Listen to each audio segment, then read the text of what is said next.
What's up, fam, and welcome back again to Recap Kickback. That's right, it is our first Recap Kickback podcast of the new year 2025, and I'm your host, Chappell, as I am here to ring in the new year with my co-host, the one who keeps this podcast on the tracks. I mean, literally, the winter happened, and I was like, Mari, I don't know what we're going to do, but she's back to make sure we got more content coming your way. Mari, welcome back.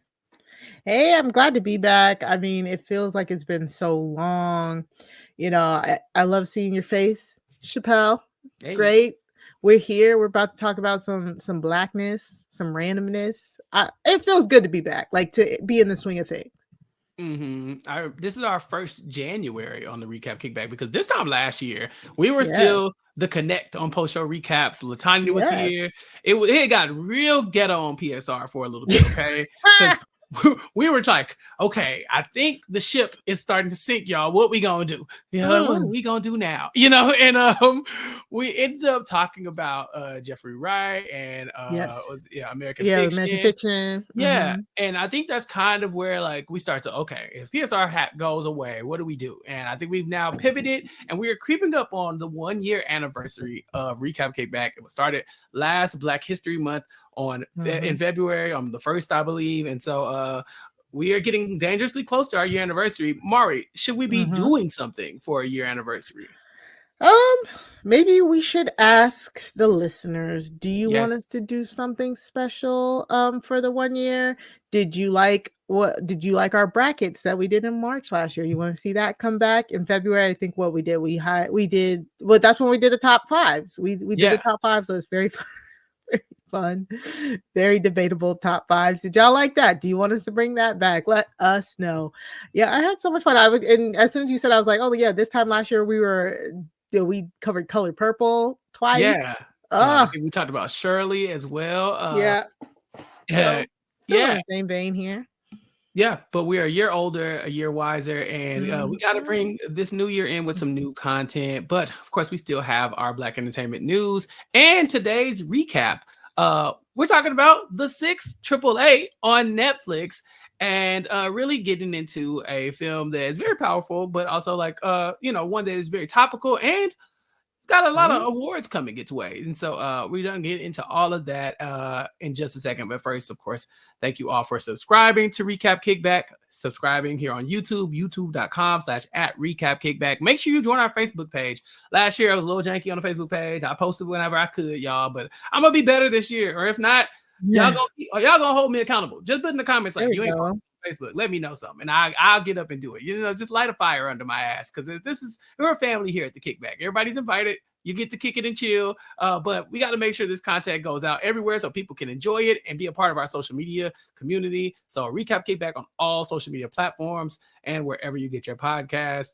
Mari, it's award season as well, and we had the Golden Globes recently, and I heard some Black folks was nominated. We love that.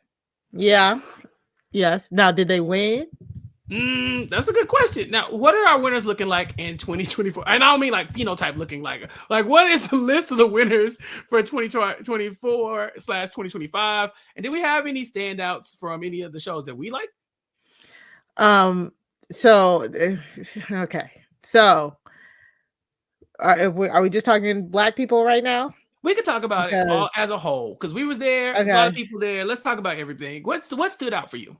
Okay, so what stood out for me is for Best Motion Picture Drama, The Brutalist won, and I had absolutely no idea what that is about. It has Adrian Brody in it, and I think he even went on to win. Let me just check. I'm looking at it. Yeah, he even went on to win Best Performance by a Male Actor in a Motion Drama. And I don't know these shows. I'm surprised he beat Timothée Chalamet for A Complete Unknown. Like, I don't know, man. These Golden Globes, I thought there was more of us nominated than there actually was. There's not a lot of us up here. It's not a lot. Wicked got a few nominations, but I don't think they won the awards that people thought they were going to win either. Yeah. No.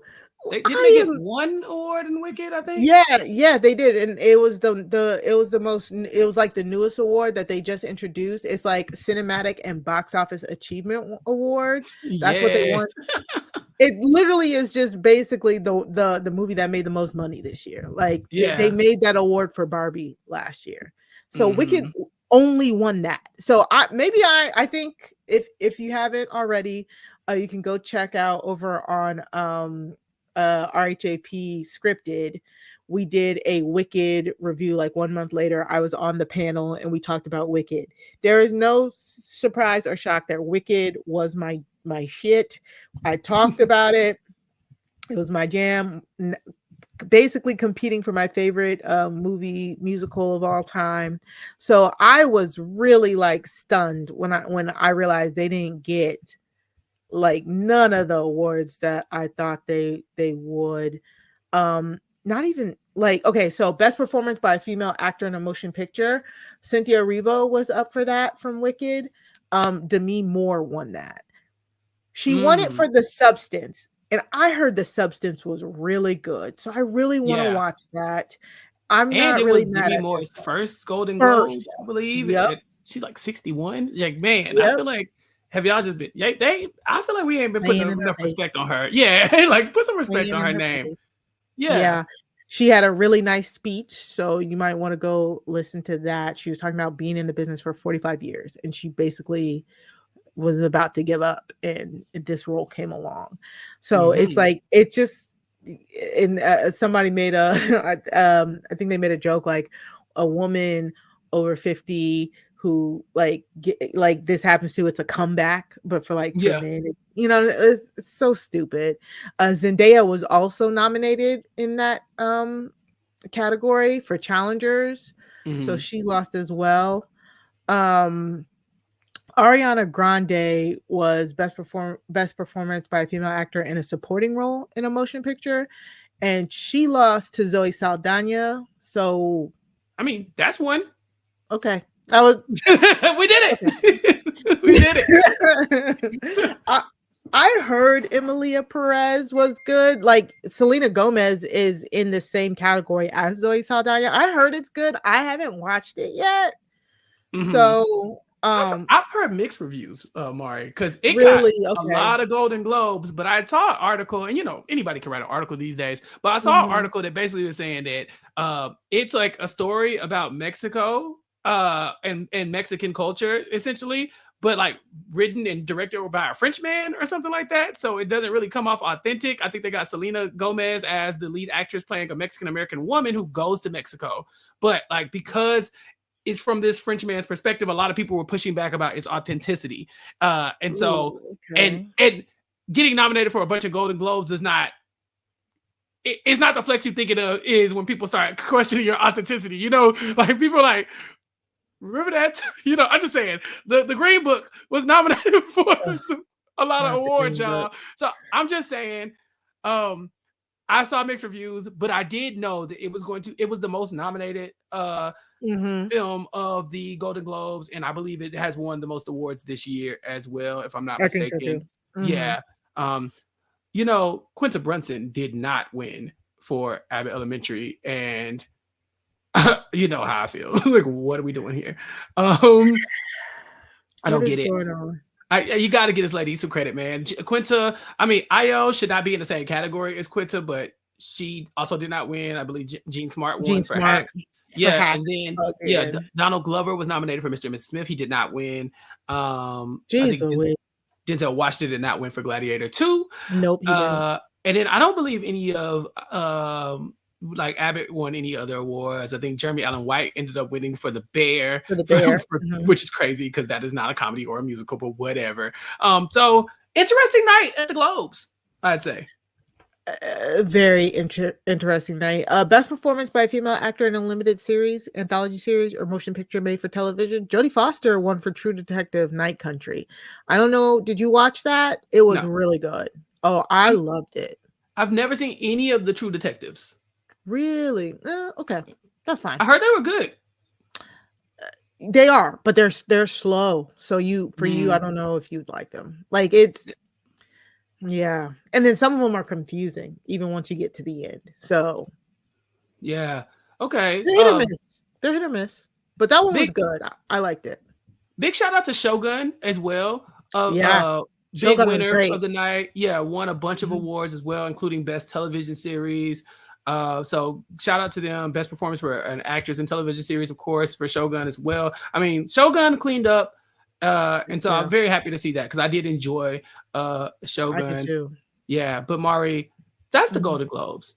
We also have our own award shows, and we had the NAACP Image Award nominations that have now dropped, and I was very excited to see a lot of the content that we watched last year and that we have talked about here on this podcast was nominated. So, Entertainer of the Year nominees: Cynthia Erivo, Keke Palmer, Kendrick Lamar, amongst them. Outstanding Social Media Personality of the Year nominee Keith Lee. They're amongst the nominees, obviously.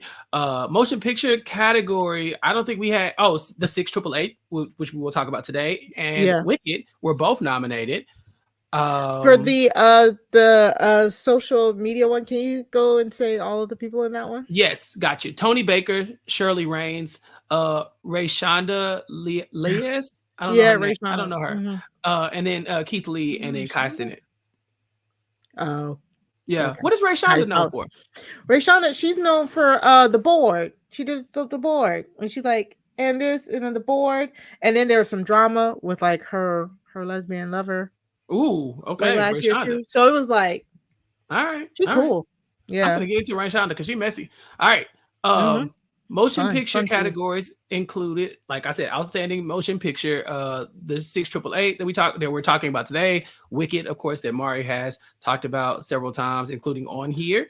Outstanding actress in a motion picture, Cynthia Erivo for Wicked, Kerry Washington for the 688, Regina King for Shirley, which we also talked about here. Oh yeah, so, yeah. I'm so happy people are showing that love because I just feel like they didn't give that enough. I really do. Shirley was really good. Shirley really taught me about government a little bit more than I took AP government as a senior in high school, and I feel like I learned more from that movie. Ooh, this is a good category. Outstanding supporting actor in a motion picture. Okay. We had Samuel L. Jackson for The Piano Lesson, which we did not talk about here. Denzel Washington for Gladiator 2. Still got to watch that. Corey Hawkins for The Piano Lesson as well, which I still need to watch, obviously. We were going to talk about it in December, and I think we ended up pivoting. I got you. It's by the guy who did Fences, right? Yes. August Miller. Yes, and so we were supposed to talk about it, but we hadn't gotten around to it. Brian Tyree Henry of Atlanta fame for The Fire Inside, and you'll love this. Oh yeah, The Fire Inside. Yeah, David Alan Grier for the American Society of Magical Negroes, which we also talked about here on Recap Kickback. I watched it. Or was it? Was it Kickback or was it? It might have still been on the Connect. I hope we left that magic behind on the Connect. Jesus. Yeah. So 688 ends up getting a ton of award nominations for the NAACP Image Awards, including Ebony Obsidian from the 6888 as well. And I would say that I think somebody else probably could have got nominated, but we'll get there later on. But yeah, I think she gets a couple nominees. Ryan Destiny gets nominated as well for The Fire Inside. So there's some through line here between some of the stuff that we talked about here on Recap Kickback. We try to stay current and like talk about what's popular, and we try to shout out some of these things that will be award winning or should be award winning. And so I'm happy that we were kind of on track with a lot of stuff we watched, but there's a lot of this stuff that we did not talk about, including Mufasa, Mari. I think it's gotten 3 voiceover performance nominations for the Image Awards. Yeah. Blue Ivy Carter, nominated for the NAACP Image Awards. Did you watch Mufasa? No, I haven't. The only movie I got to watch over the holidays was Sonic because I have a 5-year-old boy. You don't think you could convince your 5-year-old boy to watch Mufasa? Oh, he every time the trailer comes on, he's like, "Ooh, is that Mufasa?" I was like, "Yes." And he's like, "You want to go see that?" No. He's like, "I want to go see Sonic Chapter 3." Sounds about right. Yeah. Speaking of kids, Anthony B. Jenkins from The Deliverance was also nominated for his youth performance. I thought he did amazing on that for him to be so young. And then, of course, television streaming categories, including Abbott Elementary and How to Die Alone, which we talked about here as well. So good. So good. And so, there's a lot of shows on here that, sitcoms that we probably could talk about, but we haven't talked about, including Papa's House and The Neighborhood, the Upshaws as well. Is The Neighborhood a spinoff of New Girl? No, it just got that. Okay, that same guy. Okay, yeah, it's just somebody made a joke that was a spinoff. I was like, wait. No, okay, that's good to know. He's not Schmidt in that show. Okay, cool. The same energy. A few more nominees, obviously. Aldous Hodge for Cross, which we talked about here. We did 2 podcasts on Cross. If y'all missed it, go check that out. Mr. and Mrs. Smith, what Puya and I covered here. With Harold Perniel on MGM Plus. Mari, you talked highly about From. From is so good.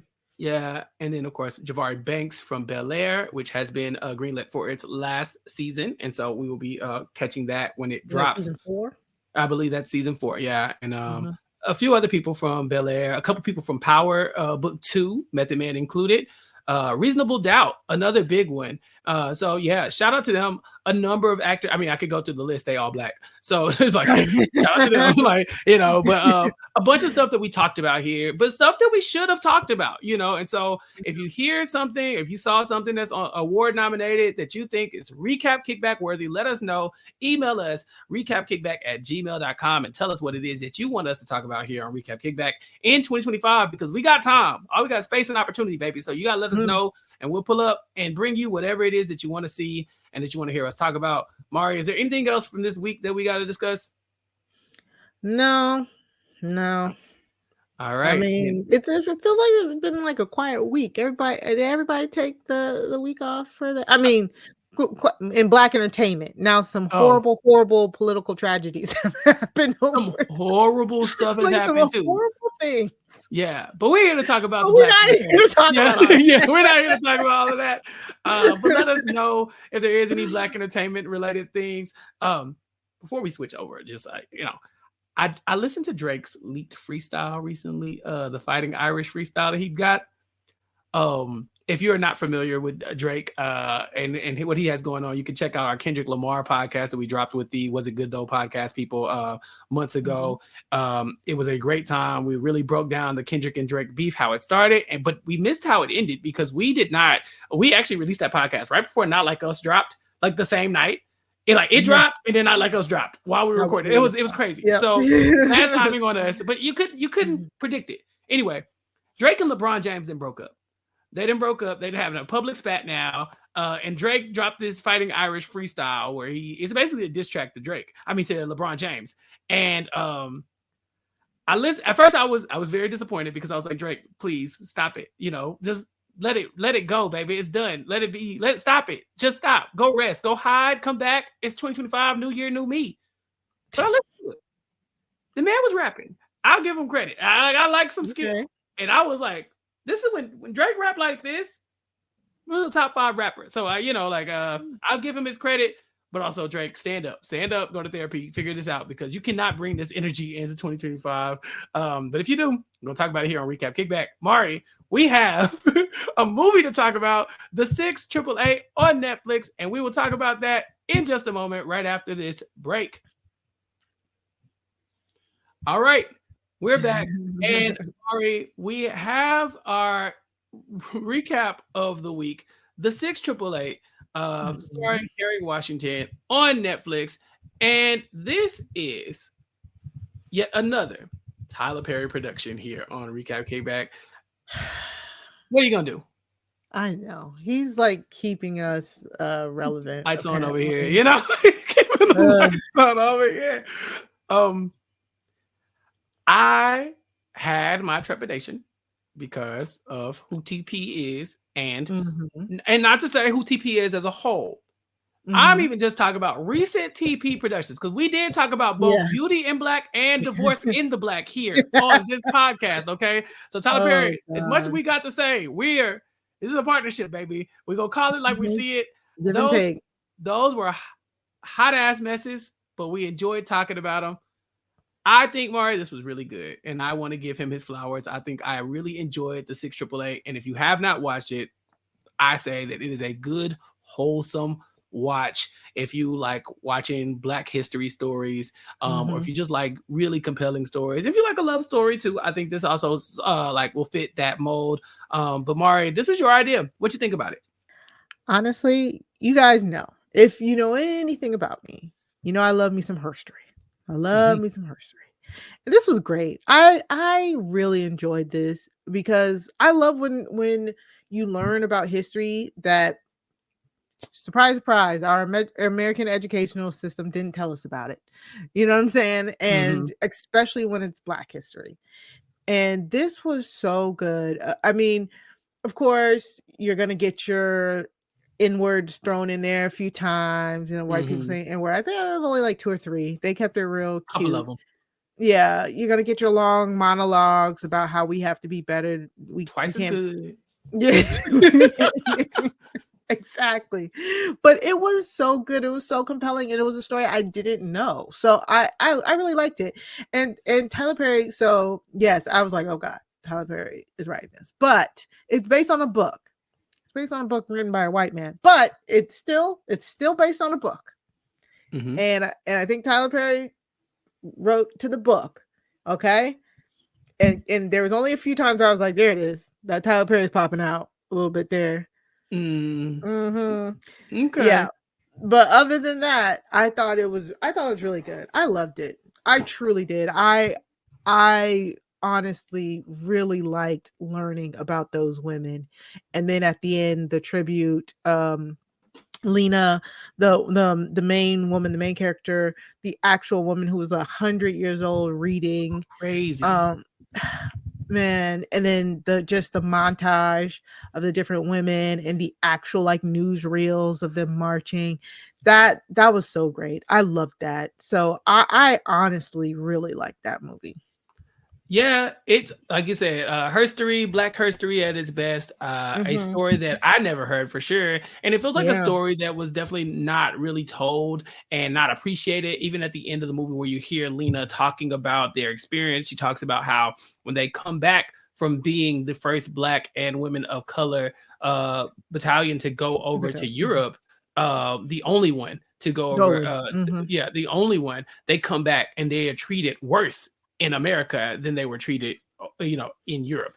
And so, to come back to that, knowing the work that they did, is very heartbreaking, but it's also a tale as old as time. Black folks been hearing about that forever because our relatives are the ones who went to war and went to, enlist and then came back. And instead of coming back heroes, they came back second-class citizens and treated like that by, the American government and society as a whole over here in America. And so it's great to see them get their flowers. By the end, we find out that they ended up getting congressional gold medals in 2021.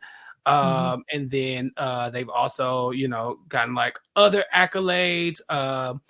There was I want to say they got another the National Postal Museum, the library, the Arlington National Cemetery, and the Library of Congress have revived and preserved the legacy of heroism as well. So they've been getting their flowers. But it took a long time. It took a long time for this story to be told. And that's one thing that's not changed since we've been growing up, Mari, is that like every year we get a story like this. Every year we get a different like hidden figures, where it's like, oh, did you know they were astronauts? Isn't that crazy? It's like, wait, what? Where did this come from? So, and it's so crazy for two of us who went to a historically Black college, and even we didn't know. And I again learned a lot of Black history at my HBCU, and still didn't know about this. So it's just insane. It is, and also insane. This cast, I was very excited when I saw the cast because I was like, okay, Kerry Washington, I love or hate Tyler Perry. Yeah, like love or hate Tyler Perry. Like sometimes his content be a little, it's Tyler Perry. We've talked about it ad nauseum here. But Kerry Washington, this is a decorated actress. I felt like she not finna sign up for no BS. And this actually felt to me that she brought it to him because she look, if you think I was reading on IMDb. She's the executive producer for this, and I Okay. think I saw somewhere she heard about the story and wanted to bring this story to life. So Okay. I think this was one of the things that she and then at the end when you find out that like one of the military bases is named after her as well, Yeah, was yeah. amazing. Fort Lee, I believe, has been renamed after her, and this is like yeah, and also she got this new rank, Lieutenant Colonel, as well. As Mhm. this was bestowed onto her, the first time it's ever happened to a Black woman. Mm. You know, what can you say? Like Kerry Washington ate it up. It's just a great role. It's a very powerful role as Mhm. Charity Adams, Lieutenant Colonel Killed it. Charity Adams. By the end of Killed it, it. yeah, she killed it. We talked about Shirley last year, but another member of Delta Sigma Theta sorority, you know, the Beta chapter. Shout out to the war chapter over there, Wilberforce University. There you But go. yeah, this woman had a degree in math and physics and Latin, I think, Yeah, and then got that's a what they master's said. in psychology. Like what? And then white men had the nerve to go over there and yell at her and call her dumb. Yeah. And so, and of course, we'll talk about all of that. But yeah, Mhm, I just did not know about this person. Another hidden figure, as we like to say in the Black community, because we got a mhm, lot of them. But you know, it's like mhm. when we grew up, you know, we're like Black History Month. It's like that's when you write your book report about your Black history person, or that's who you pick your Black history person to be in the play, or you do your little poster or whatever. And for grades like K-5, maybe K-8, you're Always, doing this, and it's like MLK, Harriet Tubman. always. Like, no disrespect, but like, damn, you know, like it's a lot of people that we really could have been telling the stories of and talking about as kids. And it's like, on the one hand, we were kids, we didn't know, we were just picking the ones that were in front of us. On the other hand, it's really like a part of the education system. As far as I'm concerned, it's a responsibility to educate and to tell stories like this, because you could really replace like Johnny Appleseed, Paul Bunyan, like these American stories that you just pass down that don't mean nothing. Pass down some of these stories. I promise you, I'd have been a lot happier had I known a lot of this stuff, because I feel like this kind of representation matters. I agree. I agree. Like as somebody who's won a in first grade won Black History Month art project where I basically made a Mr. Potato Head looking Martin Luther King Jr.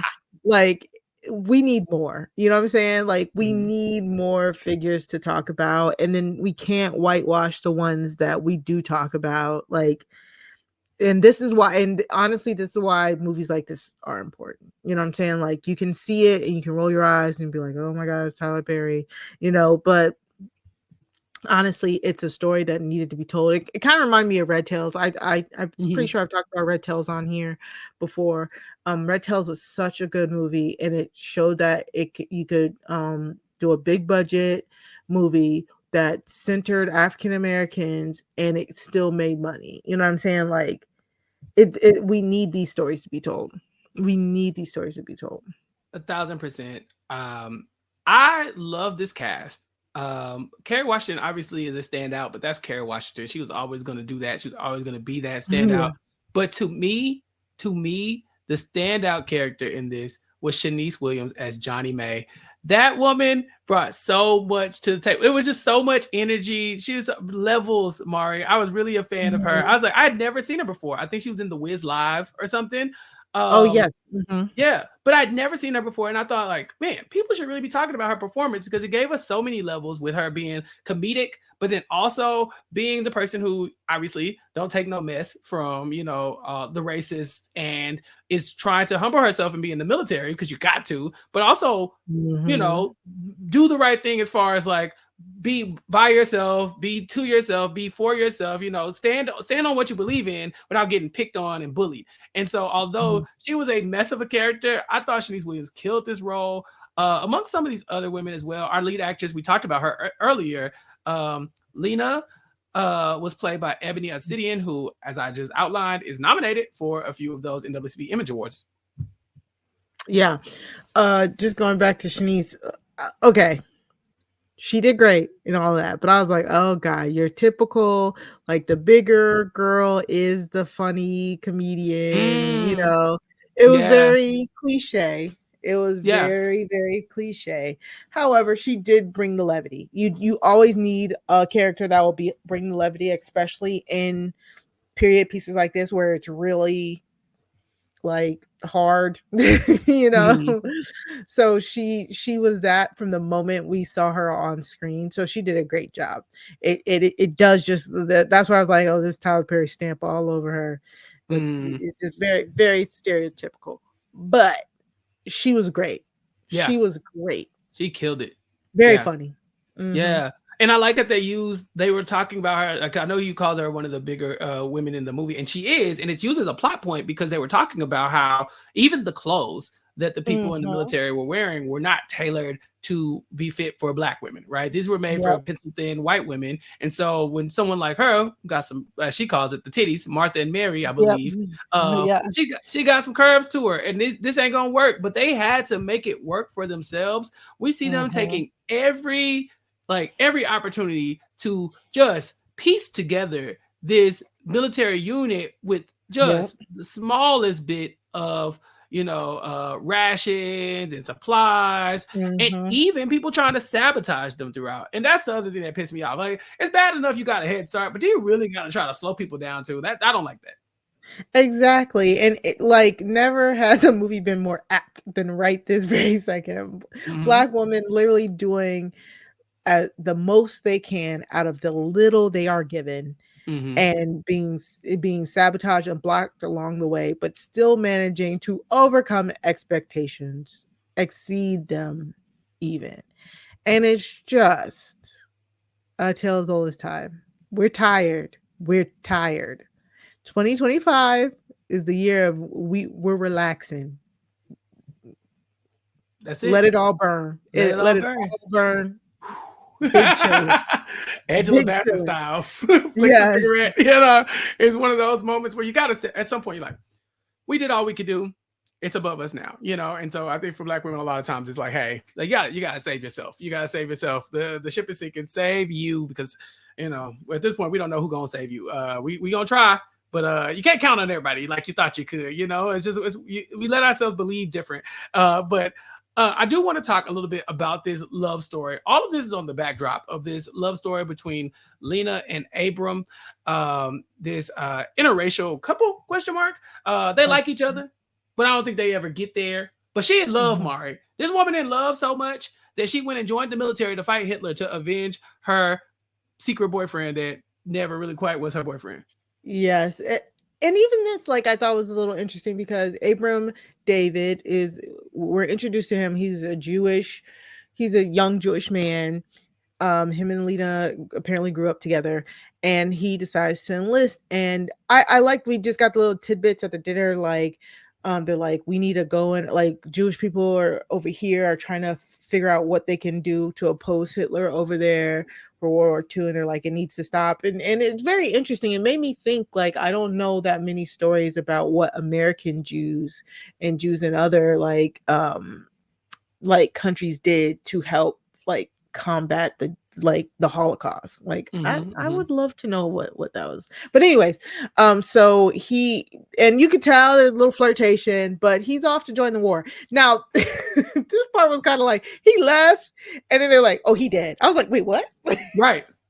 We kind of saw him die first. Like, before the movie even gets going good, he kind of dies. Like, we see his plane get shot down, and then we see. Well, yes, I didn't realize that. It took me a minute. And his letter is like bloodied and stained, but it's like he's got to get this letter to someone, and we don't know who that someone is. And then we get our flashback that takes us to him meeting Lena, or him being with Lena, and them being basically this rambunctious interracial couple in Philly. And people were like, wait, people were like, no, not on my watch. But it was frowned upon.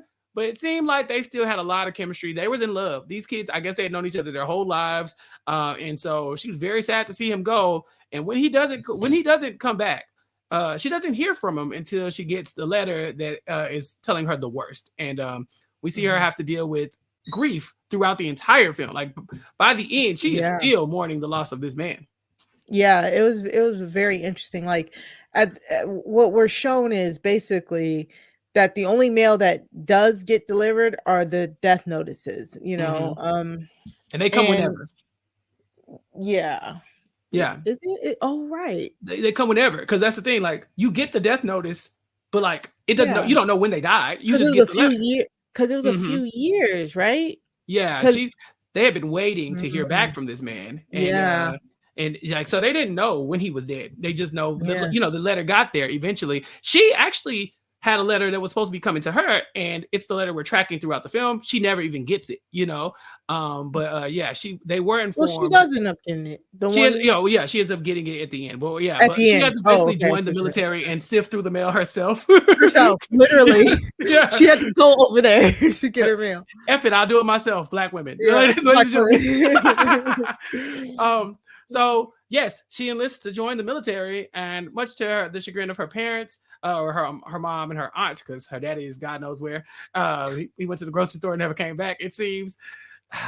But she goes, and she ends up on the train to go, and she meets the other group of Black women that she will be in the same platoon as, and so that's where we see we meet Shanice Williams as Johnny May, Dolores Washington, which is Sarah Jeffrey in that role, and several others. And this becomes like the family that she has away from home as she's trying to make something of herself. It's just like we got like a long military montage of them going through basic training because they think they're going to war. Okay, later on, they find out that they're not exactly going to war. In fact, they're just going to Georgia, and they're going to keep training as if they're going to war, but with no real intention to send them to battle.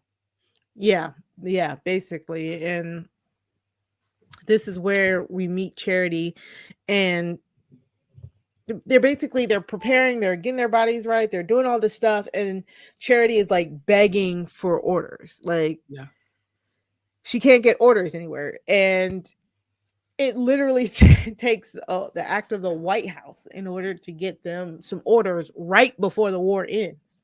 Some one woman who has lost two of her kids to the war. I won't say they have died, but she ain't got no mail. And you know, look, if they ain't gonna do nothing else, they're gonna talk to the manager. You know, so she went to go talk to the manager. She marched right up to the White House and stood outside in the rain until Eleanor Roosevelt came outside. Roosevelt. Yeah, girl, you need some help. And that's how he feels. As Eleanor Roosevelt? Yeah, who's playing with it? That was Susan Sarandon. That's what I meant. Susan Sarandon. All right. That's what I was thinking. Legendary actress Susan Sarandon as Eleanor Roosevelt. She comes out. Amazing hair. Yeah, and she pretty much shows up and like, all right, we got to get this figured out, and I need backup because these men don't understand how necessary it is to bring in these letters. So we got to break glass in case of emergency. Mari, we need Oprah. Yeah. What? Like TP it don't matter. Oprah, come play this small role as Mary McLeod Bethune for me. Okay. Tiny role as one of the biggest Black women figures of all time. Like, yeah. Exactly. I mean, she was only in there for like 5 minutes. Yeah. But it's one of the most well-known women.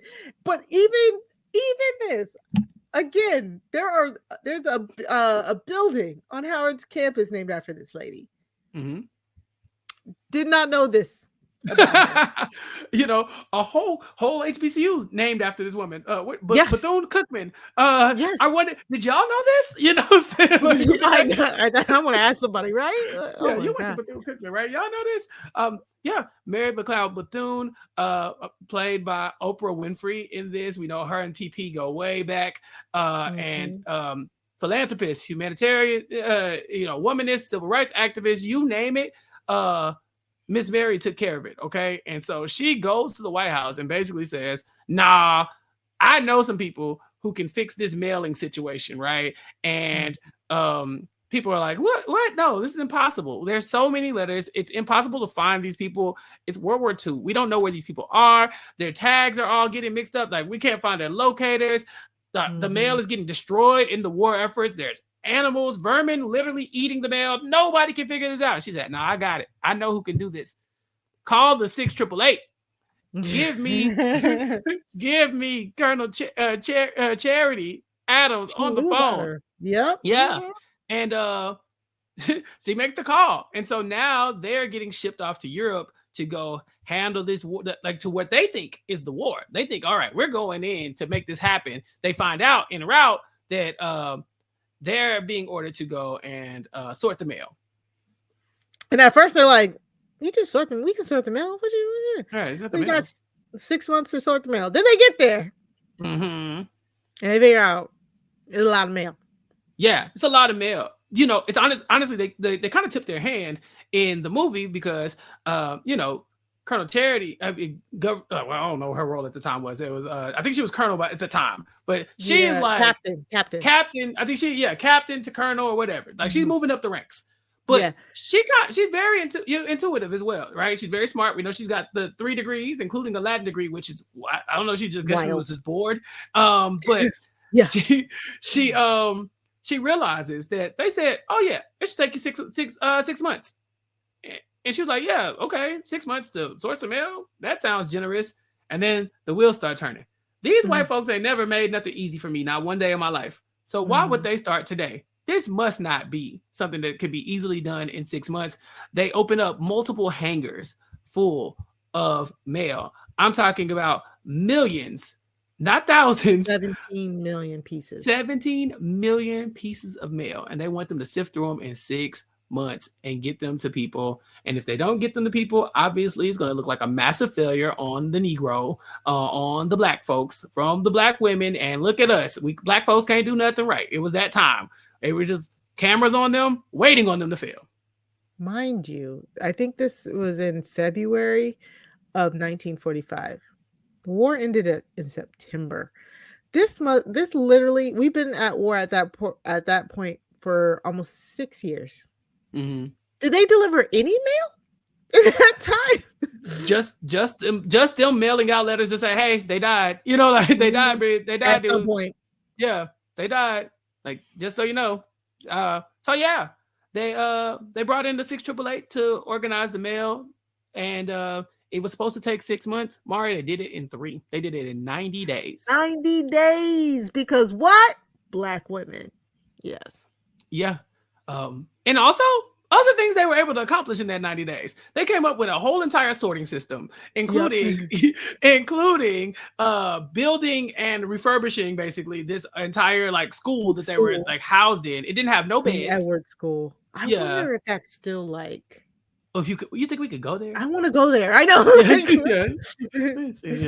don't know. It might have. Keep talking. I've already Googled it. Yeah. But yeah, they ended up like having like to stay in this King Edward School, and it's run down. There's a vermin. There's no heat. It's February in Germany. It's got to be all of like 2 degrees there, and they're in there, and they are Scotland. As in Scotland. Okay. Glasgow. Okay. So it's 2 degrees in Scotland. And so it's cold. It's cold as hell. And they have to do all of this work while dealing with rats, other vermin, with bombs falling in the distance. You know, there were several times there was a time in the movie where they had to hide from the bombs, and with these white folks sabotaging them. Their own military was trying to make them fail at this job just to prove a point, to say like, nobody can do this. We said nobody can do this. It looks like they got a little something going on. We need to shake it up. And so we see them show up. They send General Halt, I believe his name is Hank from Breaking Bad, is what he's called in my notes. But he shows up and he sucks. This man is just like, nah, I want them to fail so bad.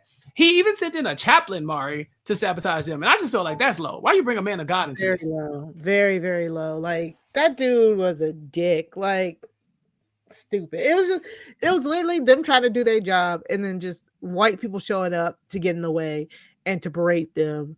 It was, that annoyed the hell out of me. Yeah. Especially when you find out they're doing 24-hour shifts. When she said that, my mouth fell on the ground.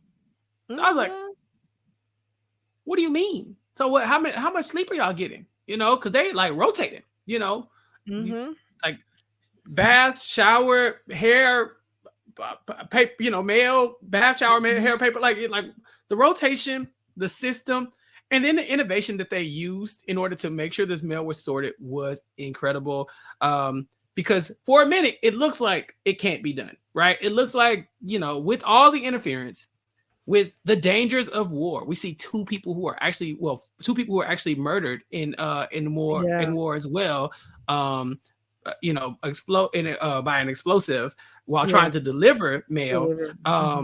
there's just so many obstacles in their way that it's looking like it's not going to be done. And they have this cool moment where the women start talking about what are the actual pitfalls in front of us. Like from a macro level, yeah, of course you need to be organized. Of course you need to have a system. You have to have the people working. They need to have structure. But on a micro level, what are some of the issues that are keeping this from being smoother? And they talk about how cold it is. Like it's hard to do this. It takes dexterity, and I got gloves on. The rats are chewing through the letters. You know, like we can't read them. We can't read the envelopes because the vermin are eating them. Some of them are like smudged, not legible. The numbers aren't clear. Some of them are addressed to nicknames, Mari. How am I find Bubba in World War II? I am telling you, because what? You ain't got no sense. People writing the letters. You think you're going to find a Bobby Smith? Yeah, Robert Smith was crazy because you're like, there's like 7,500 Robert Smiths in this file. Like, bro, you got to do better than that. But you know, they were working with such little information, and then they went and got extra information. This lady said, I used to work in a fabric store, and some of them were clothes with fabric, and I can match the fabric. I was like, all right. You know, it's what is it, black girl magic? Like that's black world witchcraft at that point. What are you doing? Well, they had the perfumes. Perfumes. So some of the women who sent letters would spray the stuff with perfume. So then they started matching. They sent the letter, matched it to the perfume, then found out where that perfume was manufactured to try and figure out where the letter originated from. I was like, are you serious right now? This is no computers. This is in 1945, y'all. Like dictionaries, did they have those back then? How did they do this research? They did it, and they all had skills. One woman was like, I'm a mortician. You know, like, you know, my dad's a mortician. Okay, well, girl, okay, that's going to help us somehow, right? Johnny May said, how is that going to help? She's like, you notice I didn't say what I'm going to. You know, it very much gave the same energy of like, was it Whitney Houston in like if two of y'all went out, then one of you is really cheap because I saw you. Like, it's like, how are you putting all these pieces together like this? Y'all are using these talents for evil now, Mari. Back in the day, y'all used to save the war. Now look at you. Just look at us. Just Facebook stalking folks. You know what I'm saying? In the comment section, running them up. Now we got so many more tools to do it with. Oh my God. You know, and that reminded me of Hidden Figures so much. You know, like they didn't have calculators. So they went and got black women to just be calculators. They're calculators, yeah. Wow. Crazy. Eventually they do realize that they're being sabotaged, and there's this iconic meeting, and I think this is probably the high point of the film. Like this, like it finally happens. Major Adams knows, like, you gotta humble yourself in the military because it's all about protocol, right? Like you can't talk to anybody who outranks you any kind of way. It just doesn't happen that way. Even though as a black woman, the rules don't apply to her all the time. Like people are completely ignoring her rank when they want to talk crazy to her and getting away with it. But when the general shows up and yells at them about what they've been doing and basically spits in their face and says like all of these shifts, these 24 hours of like shifts, these amenities that y'all have created out of thin air, all of that stuff, even having to deal with the loss of these people, it doesn't matter. I'm still going to go back and say that you all are not doing your job. And he basically said, I'm going to have you replaced with a white man, and he going to come and get you niggas in check. And she told him, over my dead body. And Mari, I looked it up. This really happened. Like she really said that. I love that. I freaking love that. I'm so glad. Because what?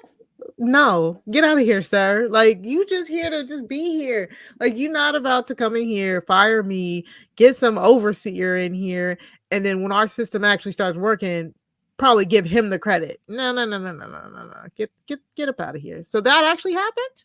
Yeah, it says on this article I found from the newsroom, the Wounded Warrior Project, they give a little information about it and the infamous encounter. And so, over my dead body is what she said. I love that. Oh my God. Yeah. The chaplain thing also kind of happened as well. Wow. Yeah, because he interrupted operations, and I think it says the women of the 688 were required to report to him for counseling, which caused absence without leave for several. So they were basically getting AWOL for going to counseling with the chaplain.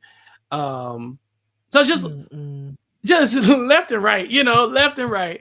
But eventually, we will see before they are able to get shut down. The mail goes out. The mail goes out earlier than anybody ever expected. Despite the like ridiculous backlog of stuff that they had to do. And so, yeah, they ended up getting their appreciation. I think they were called upon in France as well with a 3-year-old mail backlog and ended up successfully processing that. So, yeah, they were out here doing the Lord's work and keeping the morale high during this World War. And eventually we will see that they did get their flowers in a way, like we would love to have to see, be able to say they got their flowers while they could smell them, but it does look like a lot of them were not here for the recognition they've been getting in recent years. Like we said, Lena's character in the film, she's 100 years old, and she's actually in the film reading, looks like her memoirs, maybe.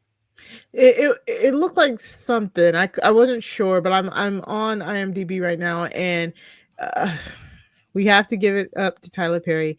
He actually filmed this this movie very quickly in order to be able to show Lena in like he wanted to show her the final cut of her story before she passed away. And so he was able to do it. And Kerry Washington said she marveled at Perry's efficiency and brisk pace. He's a well-oiled machine. She said a well-oiled machine doesn't even begin to describe how well they were able to shoot it so well. But he did. He traveled to the Las Vegas home of Mrs. Lena Derricott Bell King. And showed her the movie on his iPad before she died January 18th, 2024 at age 100. So insane. Yeah.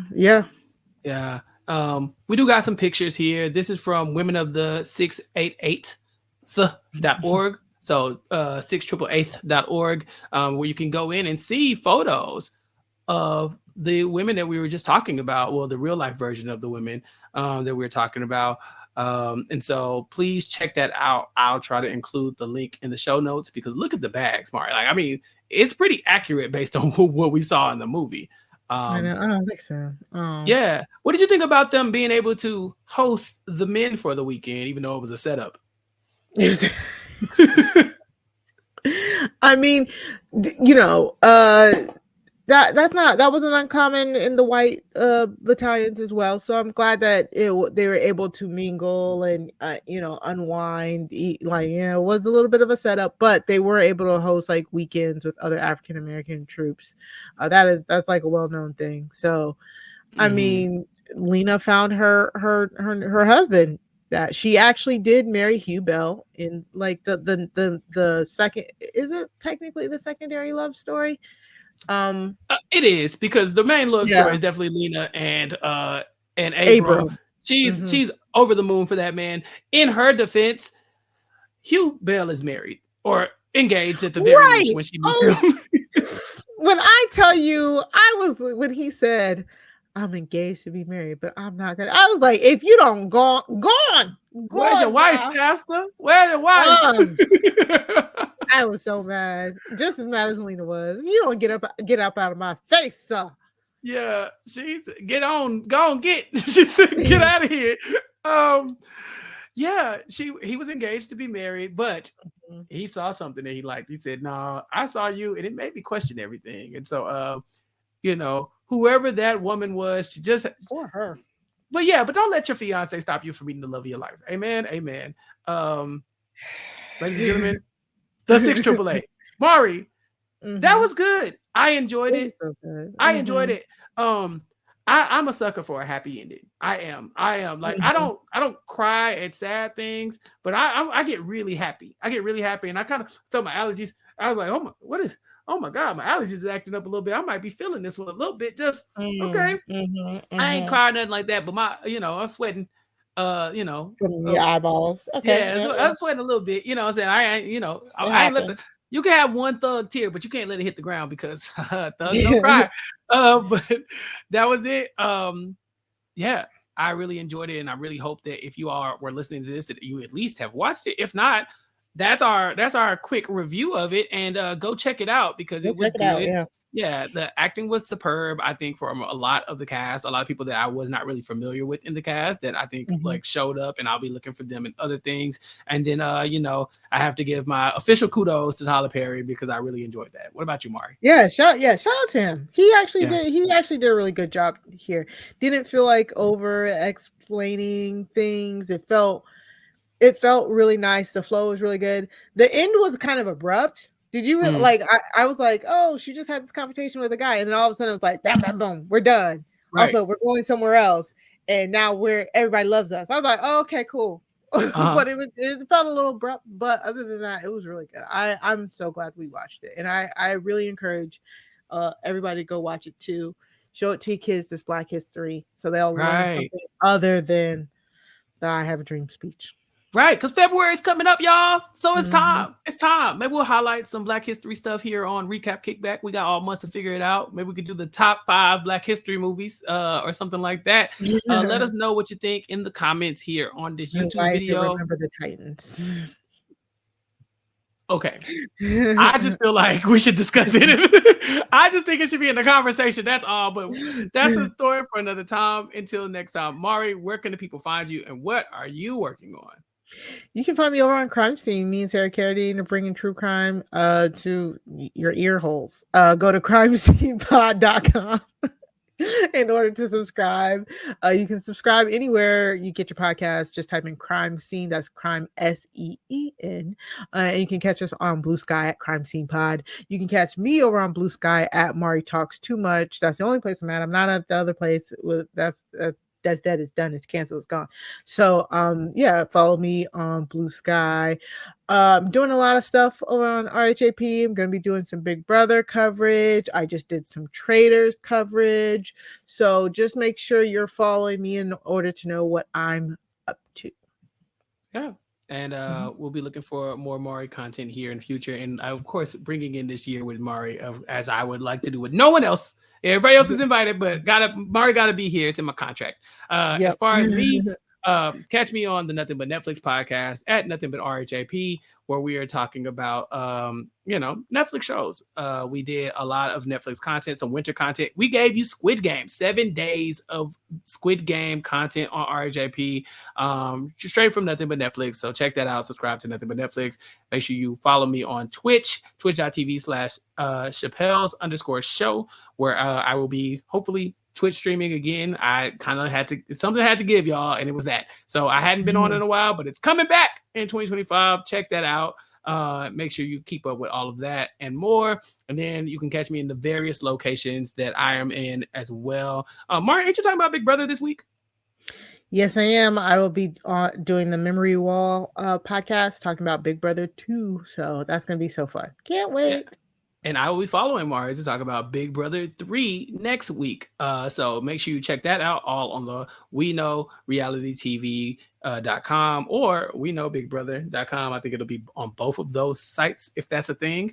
So be sure to check that out. Check me out on We Know Scripted TV, talking about sex lives of college girls. And Abbott Elementary is back, baby. And so Gia and I will be back to talk about it, including the crossover episode for It's Always Sunny in Philadelphia. And we will be bringing in some special guests to discuss that too. But you have to keep up with all of that and more by subscribing. recapkickback.com/subscribe or follow Recap Kickback on all social media platforms. But that is about it for today. Stay tuned next week for all the stuff we have coming. And until next time, you ain't got to go home, but you definitely got to get the hell up out of here. Happy New Year. We look forward to a year of content coming your way here from Recap Kickback. Peace. I've been trapped behind Maria, isolated like it's North Korea. Smaller city with some bigger dreams. The wall is cracked, I'm looking in between it. The world is yours, but man, I gotta see it. They say it's hard, but man, I gotta see it. The air I'm breathing can't feel my chest. Wait on life, I wanna hold my breath. I'ma get in my goddamn self.